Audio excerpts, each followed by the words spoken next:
Okay, got a great book I'm reading out of. It's called The Bait of Satan. Your response determines your future. What?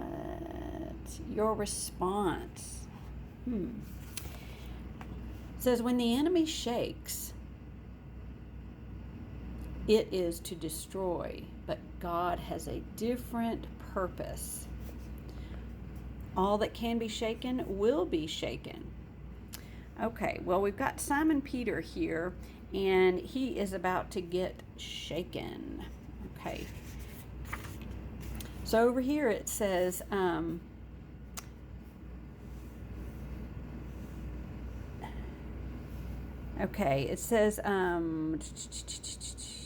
talking about offense. Okay, when people get offended, this whole book is about being offended and how you respond to being offended.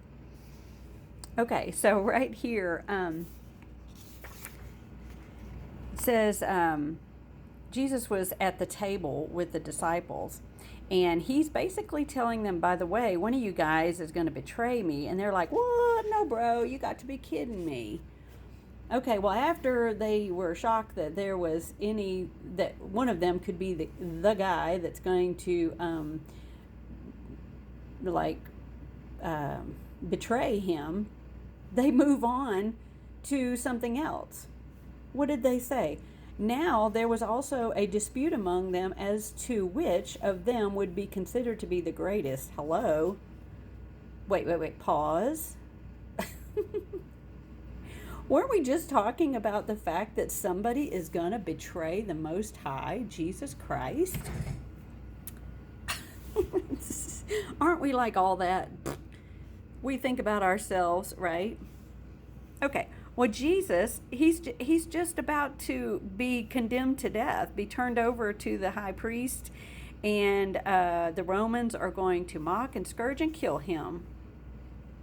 How did Jesus respond to their shenanigans? I mean, first off, he's telling them, hey, when y'all gonna betray me? When y'all, actually, they're all going to, but whatever.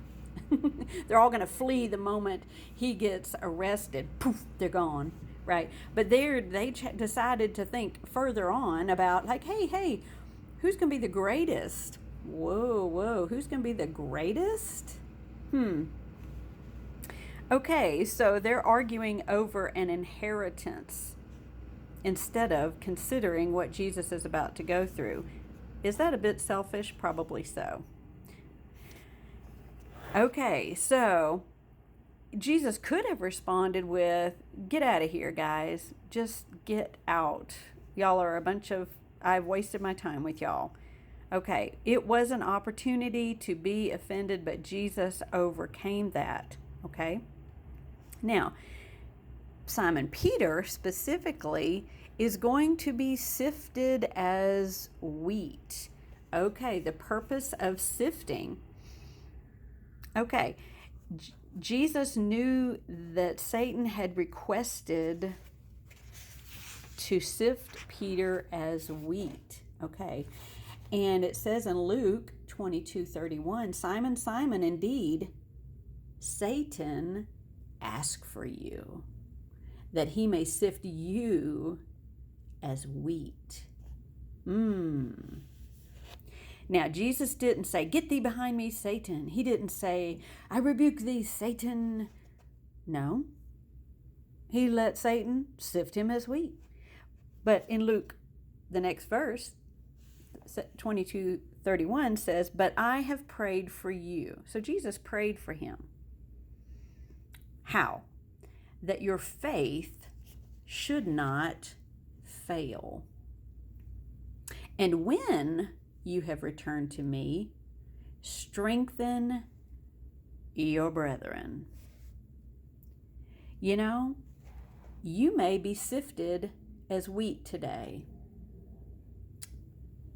Jesus is no respecter of persons. He prays for you. And the goal is that your faith should not fail. And when you have returned, see, you're going to be like dealing with your offense, your feelings, your mainly the offense. Whatever you got going on, somebody offended you today, they may offend you later today after reading this. Once you pull it together and return to Jesus, strengthen your brethren, because the next folks are going to go through it too. So you're going to have to strengthen them. We're going to have to help one another, okay? So know that Jesus isn't praying that you would escape this intense shaking, okay? Satan wants your soul. He'd like to just kill you. But if he can't kill you, he may just battle with your soul. Okay, the intent of the enemy is to destroy this man of great potential. Are you a man or woman of great potential? Have you received much revelation? I have. It blows my mind. And have I been sifted as wheat through offense? Absolutely. As of recently. And you just want to cry. You just having your I want to go off by myself and coddle my offense and let it kind of brood inside of me. That's what we want, because we think that's justification for the person that offended us, right? But what are we supposed to do? We're supposed to serve. And let's go back here. Jesus had dealt with these people that are going to betray him. They're all talking about who's going to be the greatest, but he chose to what? He took off his garment, and he wrapped a towel around him, and he served them. He washed their feet.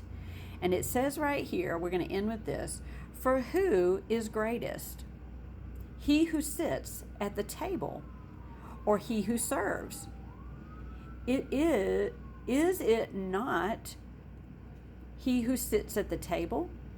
Yet I am among you as the one who serves. So he is wanting us to get out of our emotional offense, our gratification of the flesh, of the lust, to just let that thing fester in our belly, in our heart, and make us cry and get us angry and our hearts throbbing and we're breathing hard. Jesus wants you to stop it. Don't let the enemy get a foothold with your emotional upheaval you're having.